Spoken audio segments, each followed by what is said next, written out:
الا این به معنی بازنده شدن نیست که ازش میترسی. بازنده شدن جلوی کی؟ جلوی تو؟ نمیدونم. جوانی و زندگی رو پای لج و لجبازی به خاطر تئاتر که تش معلوم نیست چی میشه نذار. تو پیشنهادت چیه؟ من میگم ولش کن. نمیتونم.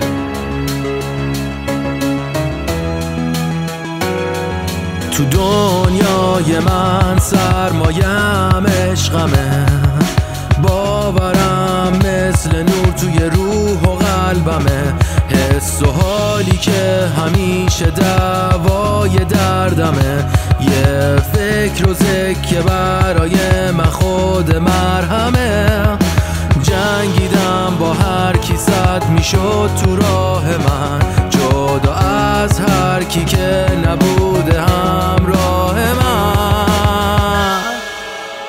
من فقط دارم میگم کاش جلوی یارو یه ذره کوتاه می‌اومد. یعنی میخوای بری تو کار چیپ بازی کنی؟ من تا امروز درگیر یه دونه کار مبتذلم نشدم. آفرین، ولی از فردات بگو. فردا درگیر چه کارایی میشی؟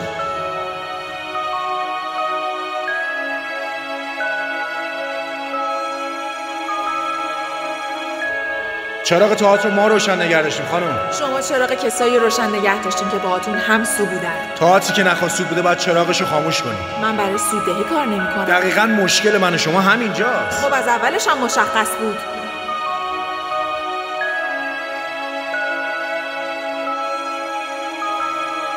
چه شبایی رو تا صبح من سر کردم، چه دردایی رو تو دلم دفن کردم، چه حرفایی شنیدم و صبر کردم، چه بارایی به دوش کشیدم گذر کردم. تمومش کن این قصه رو، عوضش کن کل قصه رو.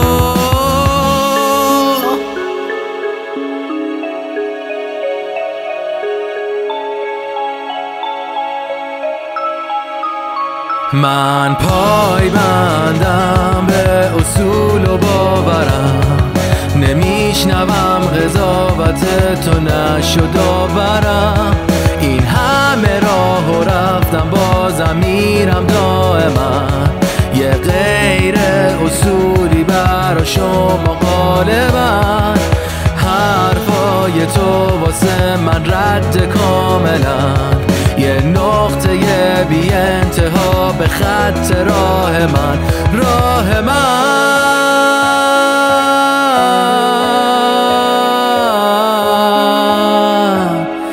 بی انتها به خط راه من. بندم به اصول و باورم، نمیشنوم قضاوت تو نشد آورم. این که تو همیشه عادت داری مظلوم نمایی کنی چیز تازه‌ای نیست. بهتر نیست چیز جدید بگی؟ من چیز تازه بلد نیستم ماری. تو بگو. اینو تو باید بگی نه من. چرا اینجوری شدی؟ تو از سهم خودت بگو. چرا اینجوری شدی؟ چرا اینجوری شدی؟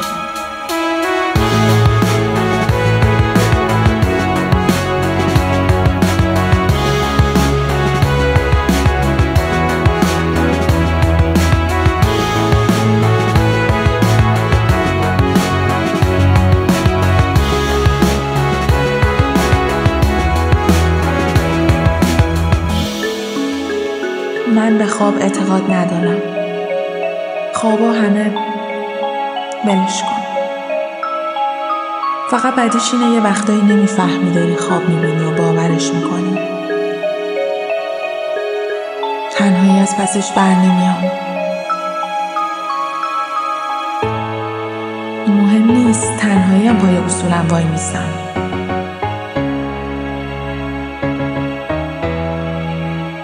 هنوز تو اون تاریکی به مرد جنگجو میگم اون چیزی که قرار از من بمونه چیه؟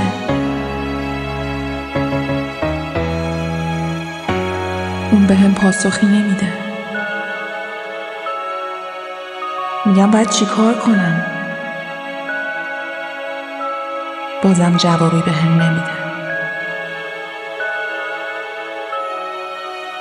فقط ایستاده و داره با شمشیرش میرقصه.